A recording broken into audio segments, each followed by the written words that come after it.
سوال کرتے ہیں نماز کے بعد بلند آواز سے خاص صورتوں کی تلاوت کا کیا حکم ہے؟ ہمارے یہاں مدرسے میں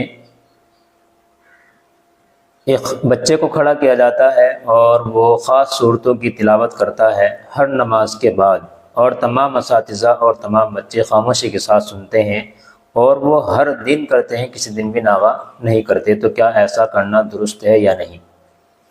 بھائی، کسی صورت کو لازم سمجھ کر کے کرنا یا کسی کام کو ضروری سمجھ کر کے کرنا جو شریعت سے فرض یا واجب کے درجے میں نہ آتا ہو، ثابت نہ ہوتا ہو، تو یہ بدعت کے زمرے میں آتا ہے۔ اس لیے ایسی چیزوں سے بچنا چاہیے۔ ہاں، کبھی آیت تلاوت کر لی جائے تو کوئی حرج نہیں ہے، لیکن لازم سمجھ کر کے کرنا اور ضروری سمجھنا تو یہ بدعت بن جاتا ہے، اس لیے اس سے بچنا چاہیے، اور ان اساتذہ کو بھی ان تمام چیزوں کی پہلے تحقیق کرنی چاہیے، اس کے بعد اس پر عمل کرنا چاہیے۔